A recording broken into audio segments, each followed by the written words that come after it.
পরিচালন মুনাফায় নতুন মাইলফলক অর্জন করেছে সোনালী ব্যাংক।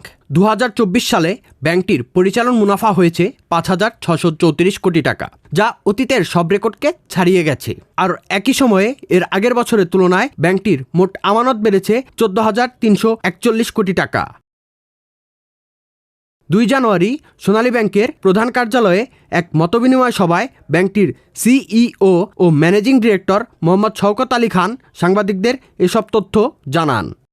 আমাদের যে অর্জন 2024 সালে সেটা কিন্তু উল্লেখ করার মতো।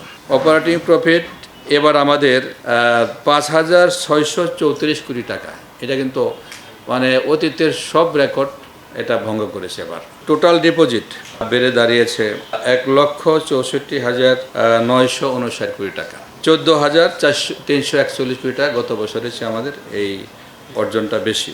সোনালী ব্যাংকের এই অর্জন গ্রাহকদের আস্থা এবং কার্যকরী ব্যবস্থাপনার ফল হিসেবে উল্লেখ করেন তিনি জানান, 2024 সালে সোনালী ব্যাংক তার মোট খেলাপি ঋণ থেকে 1,170 কোটি টাকা আদায় করতে সক্ষম হয়। 2023 সালের চেয়ে কিন্তু তারপরে আমাদের রিকভারিটা ভালো।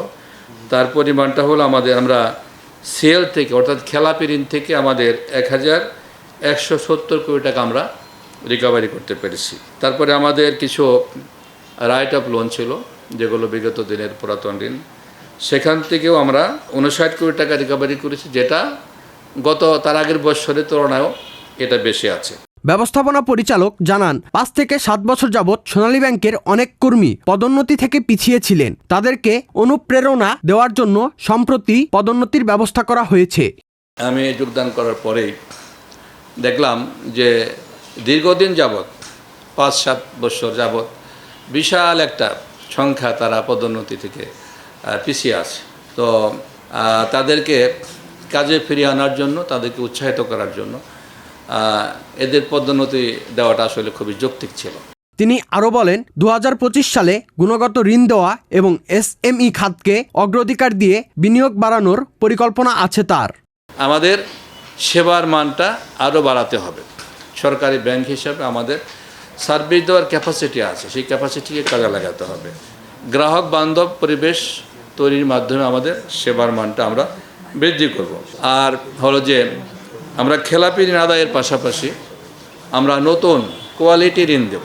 খেলাপি ঋণ তো আমাদের আদায় করতেই হবে এবং গুণগত ঋণ আমাদেরকে দিতে হবে, সেটা আমাদের আরেকটা টার্গেট। আর এই বিনিয়োগের ক্ষেত্রে আমরা এসএমই খাতকে অগ্রাধিকার দেব। সবাই অন্য কর্মকর্তারা বলেন, 2025 সাল হবে সোনালী ব্যাংকের আস্থা ও সমৃদ্ধির পথ চলার বছর। গ্রাহকদের সেবার মান বৃদ্ধি করে আস্থা অর্জনই হবে ব্যাংকটির মূল লক্ষ্য। Sadman Shaon, the financial express.